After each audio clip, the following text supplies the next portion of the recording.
Ladies and gentlemen, theology is one of the human undertakings traditionally described as sciences. There are not only the natural sciences. Humanistic sciences also seek to apprehend a specific object and its setting in the manner directed by this phenomenon itself. They seek to understand it on its own terms and to speak of it along with all the consequences of its existence. The word theology seems to signify a special science, a very special science, whose task is to apprehend, understand, and speak of God. But many things can be meant by the word God. And there are correspondingly many kinds of theologies. There is no man who does not have his own God or gods as the object of his highest desire and trust, or as the basis of his deepest bond and commitment. There is no one who is not, to this extent, also a theologian.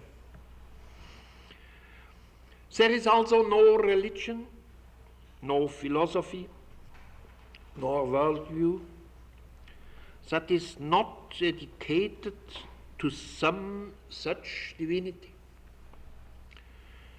Every worldview, even those confessed in national anthems, let us say, presuppose a divinity interpreted in one way or another and worshipped to some degree, whether thoroughly or superficially. There is no philosophy that is not to some extent also theology. Not only does this fact apply to philosophers who desire to affirm, or who at least are ready to admit that divinity in a positive sense is the essence of truth and power, of some sort of highest principle. The same truth is valid even for thinkers denying such a divinity, since a denial would in practice merely consist in transferring an identical dignity and function to some other object. This might be nature, creativity, or an unconscious and amorphous will to life. It might also be reason, progress, or the man who thinks and acts progressively, or even a redeeming nothingness into which man would be destined to enter. Even apparently godless ideologies are theologies. The purpose of this lecture is not to give an introduction to the world of these many theologies with their many gods. We will not compare them historically or offer critical conjectures. No position will be taken in the name and in favor of one against all the others, and neither will the others be subordinated and related to this one. There is no apparent reason why these many theologies should have anything essential in common with what we want to discuss under the title theology. It is not clear how we could fruitfully set them in relation to our task. Among themselves they have one thing in common, something that immediately casts a significant light on the gods to which they are dedicated. Each one of them considers and represents itself as the best theology. Because even should it not be the only right one, it claims to be more right than the others. From the very beginning, we ought to take warning not to participate in this competition, a warning such as the fable of the 3 rings gives us. In one of his plays, the German writer Lessing compares the claims of the Jewish, Mohammedan, and Christian religions to the claims of 3 brothers. Each one of them had received the precious ring from the hands of their dying father. Each claimed to have received the father's one and only precious ring, rather than an exact copy of it. The warning contained in this fable is obvious, even if we do not follow Lessing's opinion, according to which perhaps the genuine ring was lost, and nothing else but copies were left in all brothers' hands. The best theology, not to speak of the only right one, concerning the highest or even the exclusively true and real God, would have the following distinction: it would prove itself. And in this regard, Lessing was altogether right, by the demonstration of the Spirit and of power. However, if it should acclaim and proclaim itself, it would by this very fact betray that it is certainly not the one true theology. For this reason, we will dispense with any comparison or evaluation that would separate or synthesize the various theologies. Instead, let this simple pointer suffice. The theology to be considered here is evangelical theology.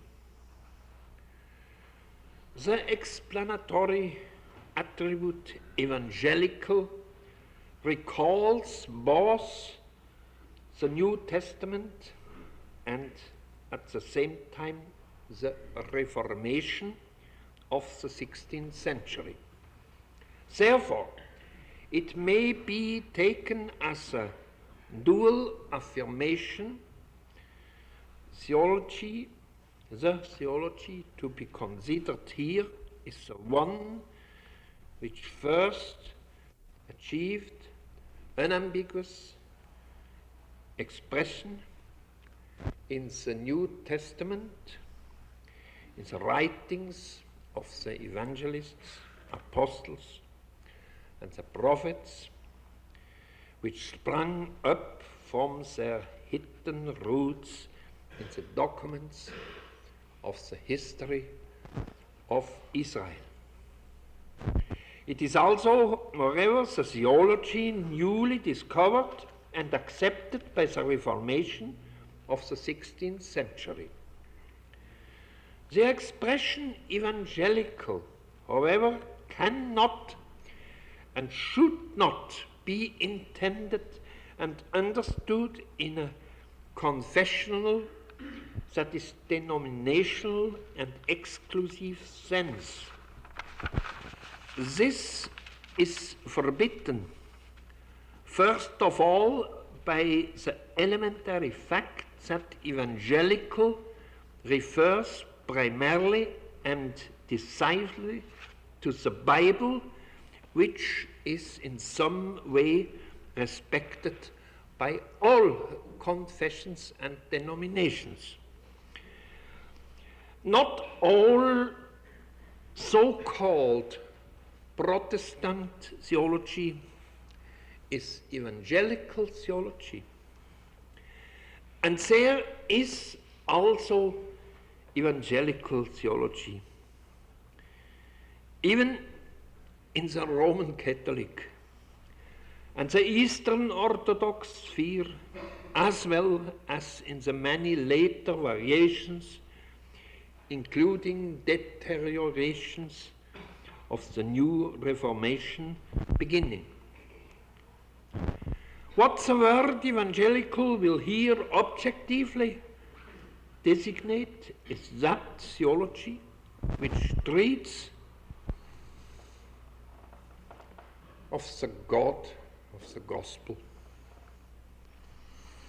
Evangelical signifies the Catholic, ecumenical, not to say conciliar, continuity and unity of theology. Such theology intends to apprehend, to understand, and to speak of the God of the gospel in the midst of the variety of all other theologies, and without any value judgment being implied in distinction from them. This is the God who reveals himself in the gospel, who himself speaks to men and acts among and upon them. Wherever he becomes the object of human science, both its source and its norm, there is evangelical theology.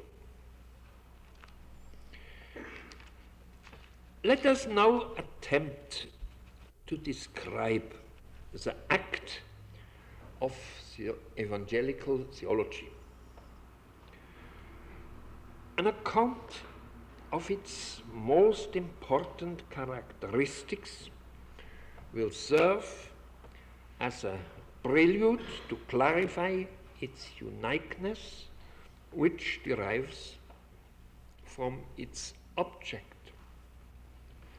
Among these characteristics, there is none that mutatis mutandis, with the necessary changes, could not and would not have to be the characteristic also of other sciences. But we will not discuss this point here. We describe them here to the extent that they are specific characteristics of theological science. In the first place, it was not Lessing who originally forbade evangelical theology to award itself the prize in comparison with other theologies, or what is more, to pass itself off in any one of its forms as divine vision and doctrine. For the very reason that it is devoted to the God who proclaims himself in the gospel, evangelical theology cannot claim for itself that authority which belongs to him, to God alone. The God of the gospel is the God who mercifully dedicates and delivers himself to the life of all men, including their theologies. Nevertheless, he transcends, together with the undertaking of all other men, also the enterprise of evangelical theologians. He is the God who again and again discloses himself anew and must be discovered anew. The God over whom theology neither has nor receives disposal. The separation and distinction of this one true God from all the others can only be continually his own deed. This deed cannot be reduplicated by any human science, not even by a theology which is dedicated specifically to him. Even in this basic consideration, he is without a doubt a God wholly different from those other gods.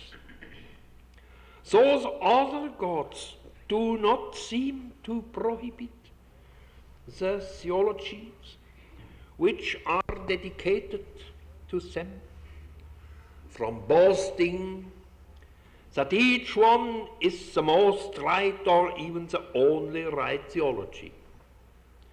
On the contrary, those gods even seem to urge the respective theologians to engage in such boasting. Evangelical theology, on the other hand, no doubt can and should base its thought and speak on the decision and deed by which God lets his honor shine and outshine all the gods. But it would definitely not think and speak about these acts if by this it wished to win renown for itself according to the example of other theologies. For better or for worse, it must set out on and proceed along its own way, a way which is fundamentally and totally different from that of the other theologies. All the same evangelical theology must not lose patience when it is viewed and understood in the same categories as those others. It must even tolerate being compared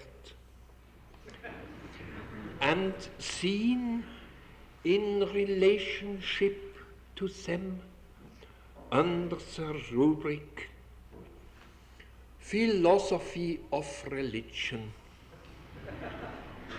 So, let me warn you, for its part, it cannot join in this attempt. It cannot.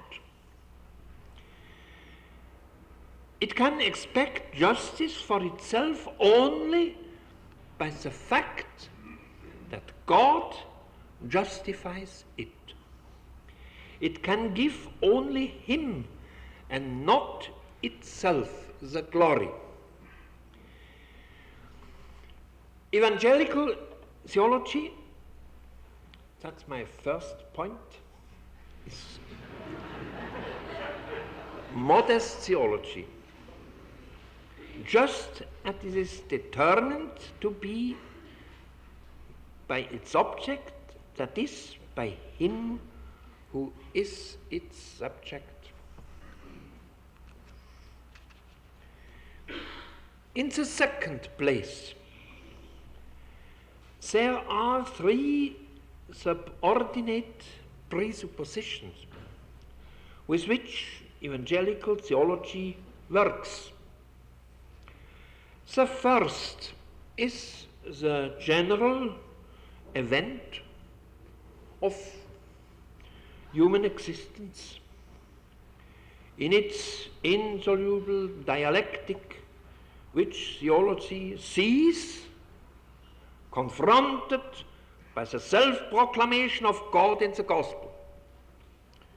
Secondly, there is the particular phase of those men who not only are allowed, but are also ready and willing to acknowledge God's self-proclamation.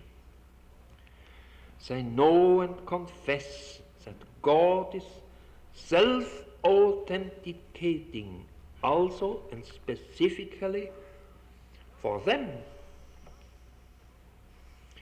Thirdly, there is the general and the particular presupposition of reason. The capacity for perception, judgment, and language common to believers as well as to all men.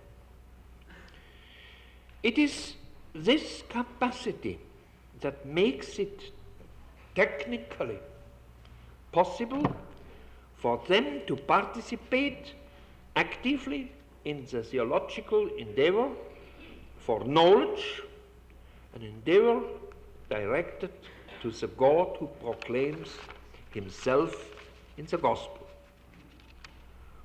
However, this does not mean that theology would be ordered or even allowed to choose for its object and theme, in place of God,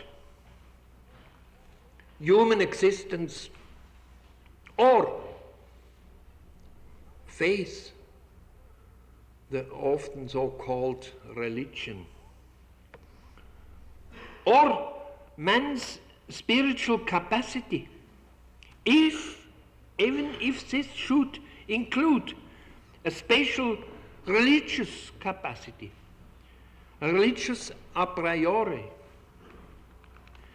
Such themes, existence, faith, reason? Such themes, if made dominant, would give the theme God its due only subsequently and incidentally.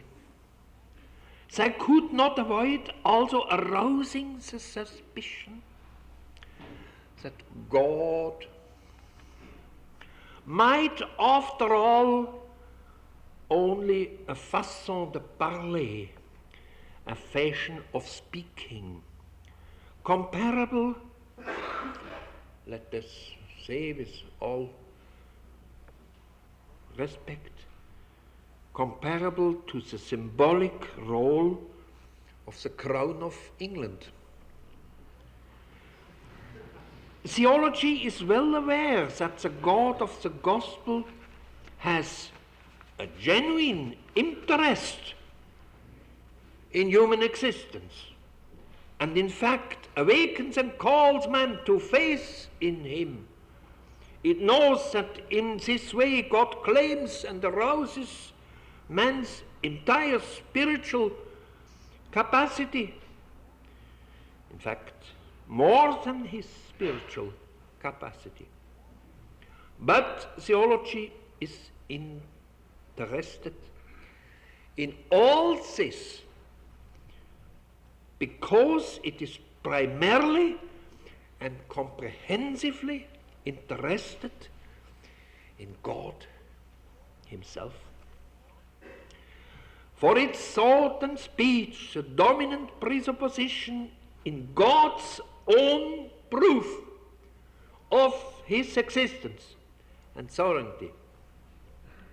If theology wished to reverse this relationship, and instead of relating man to God, related God to man, then it would surrender itself to a new Babylonian captivity.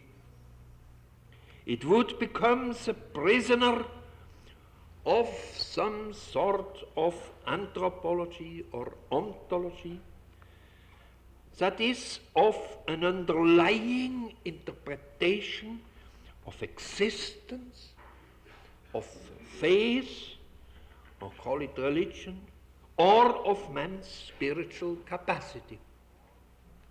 Evangelical theology is neither compelled nor commissioned to such an undertaking.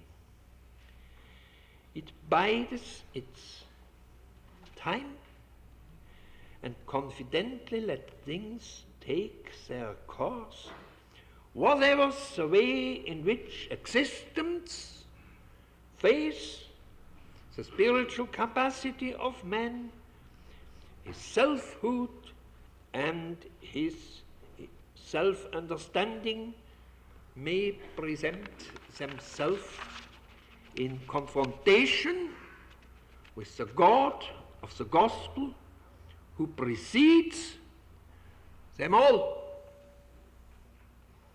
with respect to those subordinate presuppositions. Theology is, for all its modesty, in an exemplary way, a free science. This means it is a science which joyfully respects the mystery of the freedom of its object, and which is in turn is again and again freed by its object from any dependence on subordinate presuppositions. This is point 2.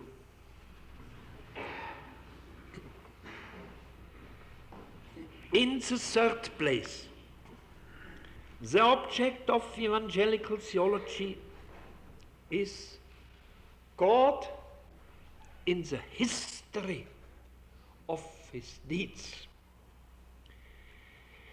In this history, He makes himself known. But in it he also is who he is.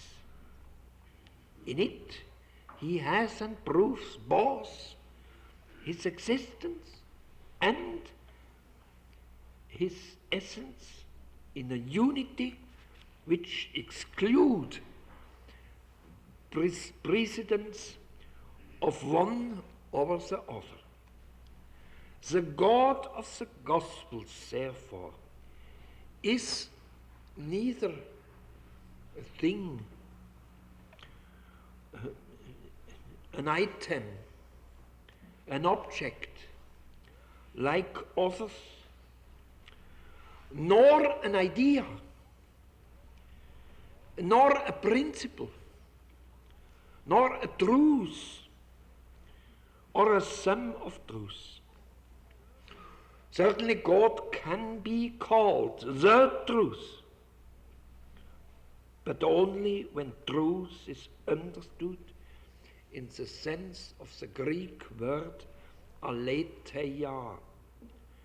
God's being or truth is the event of his self-disclosure, his radiance as the Lord of all lords, the hallowing of his name, the coming of his kingdom, the fulfillment of his will in his work. The sum of the truth about God is the sequence of the events of his being in his work and radiance, events which also, distinct from one another, may not be considered and start at in isolation. Let it be noted that evangelical theology should neither repeat, reenact, nor anticipate the history in which God is what he is. Theology cannot make out of this history a work of its own set in action by itself. It must, of course, give an account of this history, presenting and discussing human perceptions, concepts, and linguistic expressions. But it does this appropriately only when it follows the living God in that position of historical events in which he is God. Therefore, in its perception, meditation, and discussion, theology must have the character of a living procession. Evangelical theology would forfeit its object. It would belie and negate itself if it wished to view, to understand, and to describe any one moment of the divine procession in splendid isolation from the others. Instead, theology must describe the dynamic interrelationships which make this procession comparable to a bird in flight, in contrast to the bird in cage. Theology would forfeit its object if it should cease to recount the mighty works of God, transferring its interest instead to the examination of a material God or godly matters. Regardless of what the gods of other theologies may do, The God of the gospel rejects any connection with a theology that has become paralyzed and static. Evangelical theology can only be and remain in vigorous motion when its eyes are fixed on the God of the gospel. Again and again it must distinguish between what God made happen and will make happen, between the old and the new, without despising the one or fearing the other. It must clearly discern the yesterday, today, and tomorrow of its own presence and action, without losing sight of the unity. Just from this point of view, evangelical theology is an eminently critical science, since it is continually exposed to judgment and never dispensed from the crisis in which it is placed by its object, that is to say, by its living subject. In the fourth place, the God of the gospel is no lonely God, self-sufficient and self-contained. He is no absolute God in the original sense of being detached from everything that is not himself. To be sure, he has no equal beside himself, since an equal would no doubt limit, influence, and determine him. On the other hand, he is not the prisoner of its majesty, as though he were bound to be no more than the personal or impersonal holy author. By definition, the God of Schleiermacher cannot show mercy. So Schleiermacher said in these very words.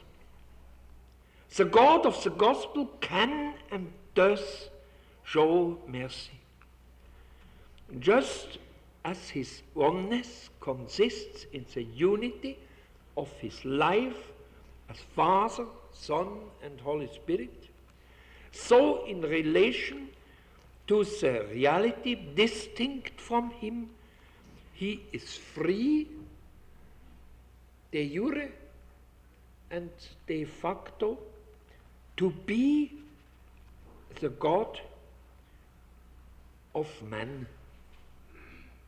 He exists neither next to man, nor merely above him, but rather with him. By him, and most important of all, for him. He is man's God, not only as Lord, but also as Father, brother, friend. And this relationship implies neither a distinction nor in any way a denial, neither a diminution nor at any way a denial, but instead a confirmation and an exercise of his divine essence itself.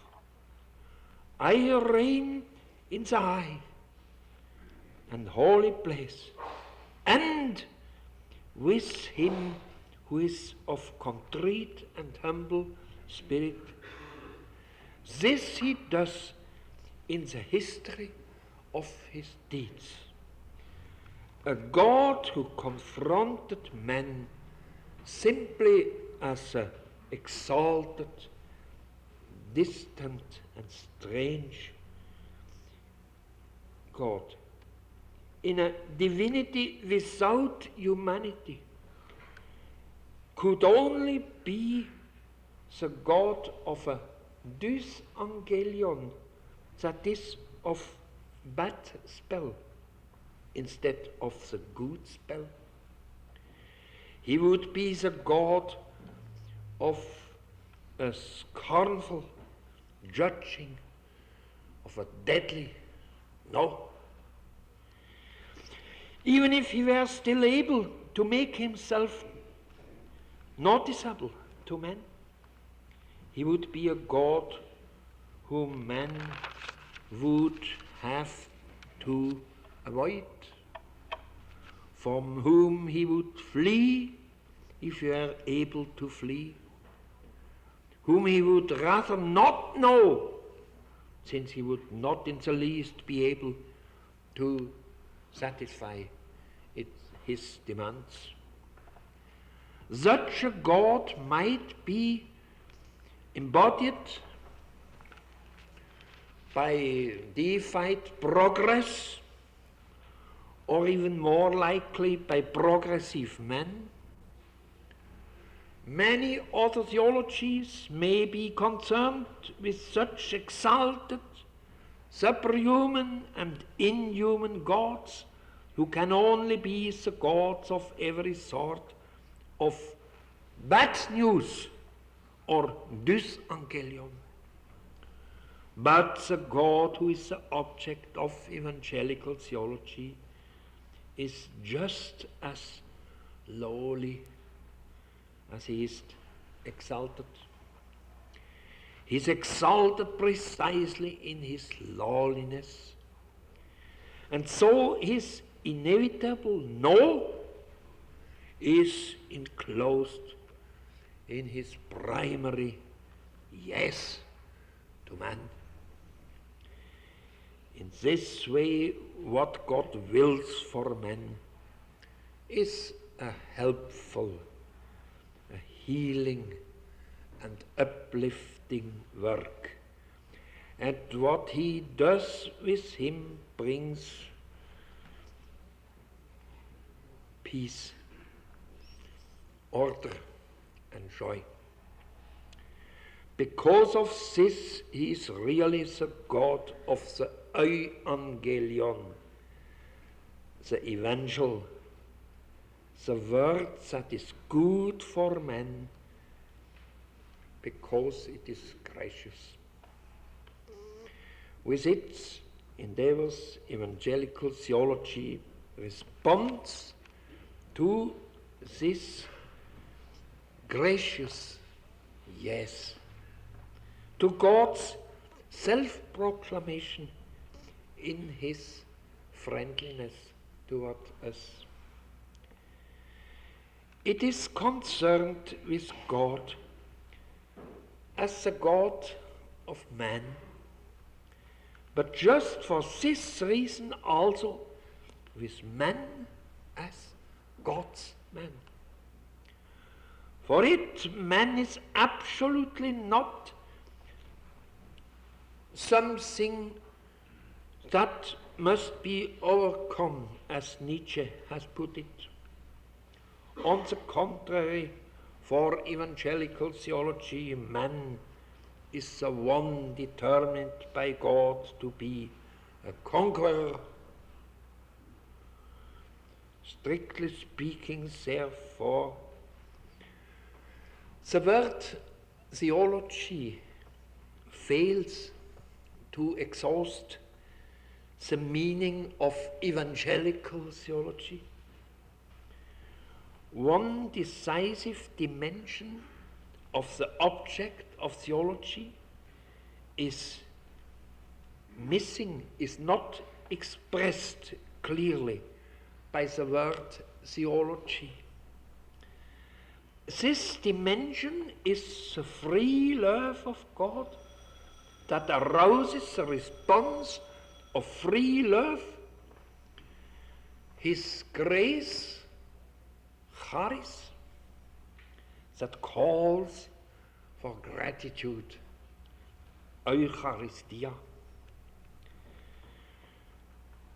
Theoanthropology would probably express better who and what is at stake here, with the provision that this never should be confused with anthropotheology, as we previously established in our point 3. Let us stick to theology as long as we do not forget the one indispensable clarification. This theology is an evangelical in the spatial sense we have just discussed. It is evangelical, and so it can by no means be devoted to an inhuman God, or else it would become legalistic. Evangelical theology is concerned with Immanuel, God with us. Having this God for its object, it can be nothing else but the most thankful and happy science.